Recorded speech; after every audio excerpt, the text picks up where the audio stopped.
अपने गठन के साथ ही एएनटीएफ ने नशे के खिलाफ महासंग्राम की डगर पर धीरे धीरे अपने कदम धीरे धीरे और मजबूती से जमाने शुरू कर दिए हैं।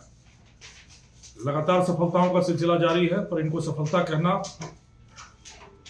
से बेहतर यह है कि नशे का जितना प्रकोप राजस्थान में है वो बहुत ही शोचनीय है और बहुत ही खेदजनक है। पिछले 24 घंटे में 3 बड़ी कार्रवाइयों के साथ हैट्रिक जमाते हुए एएनटीएफ ने नशे के खिलाफ युद्ध में एक मील का पत्थर स्थापित किया है। 3 बड़ी कार्रवाइयां की गई, जिसमें पहली कार्रवाई में सांचौर इलाके से करीब 2.5 करोड़ रुपए के मादक पदार्थ, जिसमें 1 किलो से ज्यादा एमडी और करीब 800 ग्राम स्मैक या हेरोइन है, वह पकड़ा गया। दूसरी कार्रवाई हुई ऑपरेशन मदमगरा, जिसके तहत 25,000 रुपए का इनामी महेश गिरी पुत्र मांगीलाल जोधपुर इलाके से पकड़ा गया। और तीसरी कार्रवाई राजस्थान राज्य से बाहर गुजरात के सूरत इलाके में हुई, जहां ऑपरेशन 7th हेवन के तहत आरोपी रामस्वरूप पिता देरमाराम गिरफ्तार हुआ। इस व्यक्ति पर भी 25,000 रुपए का इनाम सूचित था। इस प्रकार करीब 2.5 करोड़ रुपए के मादक पदार्थों की बरामदगी, आरोपी की गिरफ्तारी और ऑपरेशन 7th हेवन और ऑपरेशन मदमगरा के तहत गुजरात और जोधपुर 2 जगहों से 50,000 रुपए के आरोपियों की गिरफ्तारी हुई है। जो बड़े ही शोचनीय तथ्य इसमें सामने आए हैं, जो 2.5 करोड़ रुपए के मादक पदार्थों की बरामदगी हुई है, वह व्यक्ति लंबे समय से समाज में जहर परोस रहा था। यहां तक कि इसके अंतरराष्ट्रीय संपर्क पाए गए हैं। नाइजीरियनों से भी नशे की चीजें खरीदकर, चाहे हेरोइन हो, स्मैक हो, एमडी हो, समाज में जहर परोसना और हवाला के माध्यम से पैसा पेमेंट करना, यह एक नया पहलू सामने आया है जो बहुत ही विचारणीय है।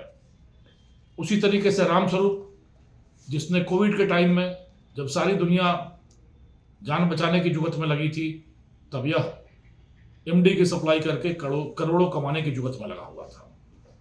और 2024 में जब यह पुलिस की निगाह में आया, उसके बाद इसने अपनी पहचान छुपाकर, अपने को नेपाली बताकर सूरत में व्यापार शुरू किया और पुलिस के फंदे से बचने का प्रयास किया, पर एएनटीएफ की सतर्क निगाहों से नहीं बच पाया।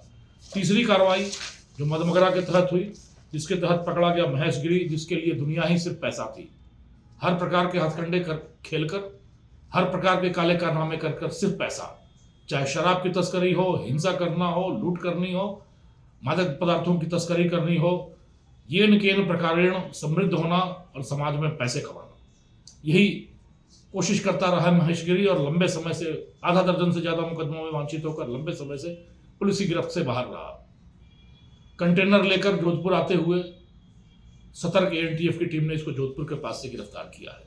यह 3 बड़ी सफलताएं हैं एएनटीएफ की, और इनको सफलता कहने से ज्यादा समीचीन यह कहना होगा कि जिस तरीके से समाज में नशे का प्रकोप बढ़ रहा है, लगातार नशे के सौदागर अपना व्यापार फैलाते घूम रहे हैं, इसके खिलाफ अलग जगाने की जरूरत है। खुशी की बात यह है कि एएनटीएफ के गठन के साथ साथ लगातार बड़ी कार्रवाइयां हो रही हैं, लोगों का सहयोग मिल रहा है, लोगों से सूचनाएं मिल रही हैं, और हमारे धीर वीर गंभीर कर्मठ मुस्तैद सतर्क जवान लगातार कार्रवाइयां कर रहे हैं। इन 3 कार्रवाइयों के साथ मैं समझता हूं कि सफलता का एक नया अध्याय लिखा गया है, और धीरे धीरे आने वाले दिनों में हम लोग अपने इस राजस्थान राज्य से इस नशे के साम्राज्य को पूरी तरह से जमींदोज और नेस्तनाबूद कर सकने में सक्षम रहेंगे। धन्यवाद।